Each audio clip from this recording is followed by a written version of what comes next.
এলিয়েনরা কোথায় থাকে? বিজ্ঞান কেন এখন ভয় পাচ্ছে সত্যটা বলতে? মানবজাতির সবচেয়ে বড় প্রশ্ন, আমরা কি মহাবিশ্বে একা?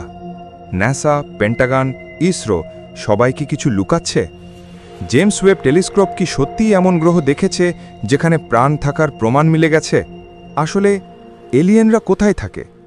আজ 10 মিনিটে আপনি এমন 7টি জায়গার কথা শুনবেন যেগুলো বিজ্ঞানীদের রাতের ঘুম কেড়ে নিয়েছে। আমাদের গ্যালাক্সির কেন্দ্র নয়, বরং পাশের একটি রিংকে বলা হয় গ্যালাকটিক হ্যাবিটেবল জোন। এটাই নাকি জীবনধারীদের হটস্পট। বিজ্ঞানীরা বলেন এলিয়েন সভ্যতা সবচেয়ে সম্ভাব্য হবে এই অঞ্চলে থাকে, কারণ এখানে নক্ষত্র স্থিতিশীল, গ্রহগুলিতে জল থাকতে পারে, রেডিয়েশন কম এবং সবচেয়ে ভয়ানক তথ্য, আমাদের সোলার সিস্টেম এই রিংয়ের একেবারে কিনারায়। মানে আমরা সভ্যতার হাইওয়ের পাশে একটা লোনলি হার্টের মতো। পৃথিবীর বড় ভাই নামে পরিচিত এক্সোপ্ল্যানেট কেপলার 452b, এটা সূর্যের মতো একটি তারার চারপাশে ঘুরছে। বিজ্ঞানীরা বলেন এখানে পৃথিবীর মতো পাহাড়, সাগর এবং হয়তো প্রাণীও আছে। সেন্সরগুলো যে সংকেত পেয়েছে তা অস্বাভাবিক এবং এখনও ব্যাখ্যা করা যায়নি। অনেকে দাবি করে এখানে হয়তো এমন হিউম্যানয়েড প্রজাতি আছে যারা আমাদের থেকেও 10,000 বছর এগিয়ে।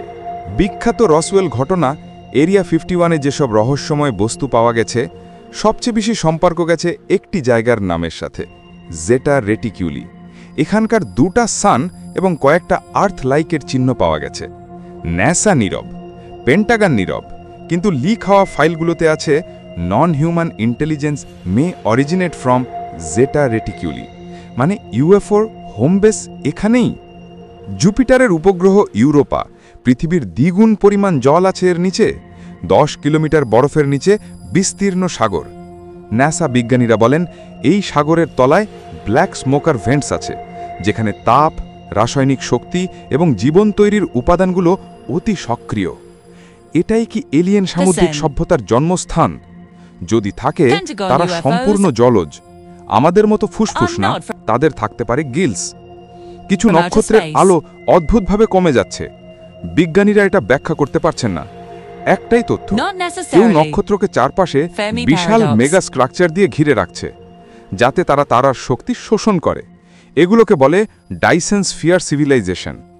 এরা এমন উন্নত যে পুরো নক্ষত্রই তাদের ব্যাটারি। 2021-এ আবিষ্কার একটা ডার্ক গ্যালাক্সি যেখানে তারার আলো প্রায় নেই। মানে গ্রহ আছে, শূন্যতাও আছে, কিন্তু সবকিছু অদৃশ্য। এটা পুরো গ্যালাক্সি শোষণ করে রাখে ডার্ক ম্যাটার। বিজ্ঞানীরা বলেন যদি এলিয়েনরা আলো ব্যবহার না করে, ইনফ্রারেডে দেখে বা পুরোপুরি অন্ধকারে থাকে, এটা এমন একটি অঞ্চল যেখানে জীবনের চিহ্ন রয়েছে কিন্তু আমরা দেখতে পারি না। সবচেয়ে ভয়ানক তথ্য, এলিয়েনরা হয়তো মহাকাশে নয়, আমাদের পৃথিবীতেই থাকতে পারে। ডিপ সি ট্রেঞ্চেস, যেখানে মানুষ পৌঁছাতে পারে না, অ্যান্টার্কটিকার বরফের নিচে বা ভূগর্ভের গভীর লেয়ারে, কারণ পৃথিবীর 80% এখনও অজানা। পেন্টাগন বলেছে UFOs are not from outer space, not necessarily.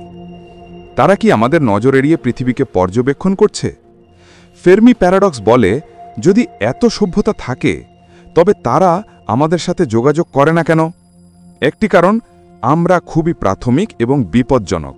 যেমন আমরা গরুর সাথে সভ্যতার আলাপ করি না, উন্নত সভ্যতা আমাদের সাথেও না। তারা শুধু দেখে যায় দূর থেকে। একটি শিহরণ জাগানো তথ্য, আমরা আসলে কসমিক জুয়ের বাসিন্দা। উন্নত এলিয়েন সভ্যতা আমাদের পর্যবেক্ষণ করে, কিন্তু নিয়ম মানে তারা হস্তক্ষেপ করবে না। আমরা বিবর্তনের পরীক্ষাগারে, তারা হলো অদৃশ্য বিজ্ঞানী। গভীর মহাকাশে, অন্ধকার গ্যালাক্সিতে, বরফের নিচে, জলের তলায় জীবন লুকিয়ে আছে। প্রশ্নটা এলিয়েন আছে কি নেই এই জায়গায় আটকে নেই। আজকের প্রশ্ন, এলিয়েনরা কোথায় এবং তারা আমাদের সম্পর্কে কি জানে? মহাবিশ্ব এত বিশাল যে অন্য জীবন না থাকা অসম্ভব। আমরা একা নই, কেবল এখনো দেখা হয়নি।